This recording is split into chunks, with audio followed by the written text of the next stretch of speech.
Monsieur le représentant de Madame le recteur, Monsieur le doyen de l'inspection générale, Monsieur le président de l'université, Madame la vice-présidente de la région, Monsieur le président de l'UDPPC, Messieurs les inspecteurs, chers invités, chers collègues, c'est pour moi un immense plaisir de vous accueillir et je vous remercie d'être venus si nombreux à Besançon pour les 54e Journées nationales de l'Union des professeurs de physique et chimie.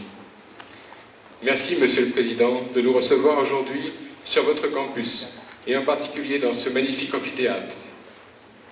Merci à la ville de Besançon et à la région de Franche-Comté pour leur important soutien logistique et financier. Merci à l'École nationale supérieure de mécanique et des microtechniques, qui nous ouvre entièrement ses portes demain samedi. Merci à tous les conférenciers et animateurs d'ateliers, sans lesquels ces journées n'auraient pu exister.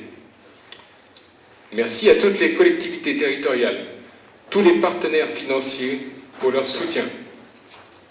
Merci au ministère de l'Éducation nationale et au rectorat de l'Académie de Besançon pour leur appui significatif.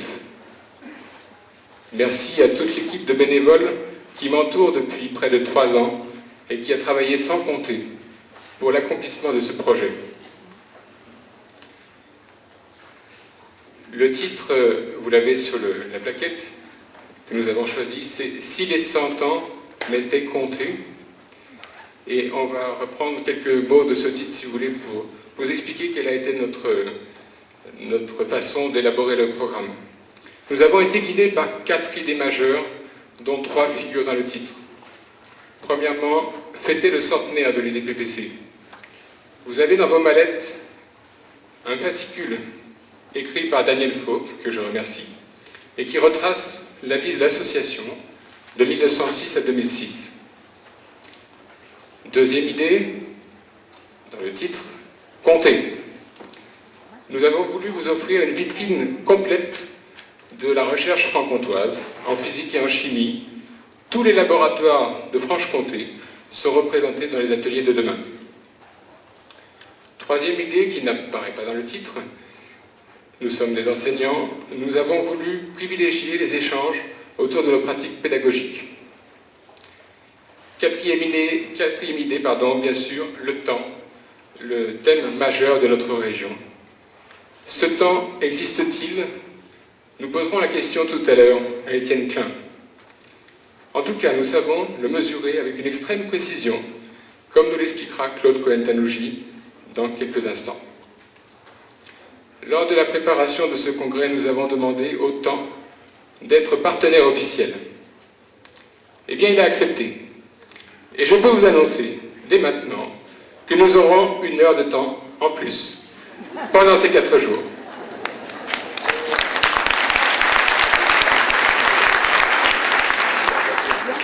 Vous pourrez, pendant le gala, reculer vos montres d'1 heure. Je voudrais terminer en vous disant que nous devons tous nous réjouir d'être si nombreux pour ce rendez-vous exceptionnel du centenaire.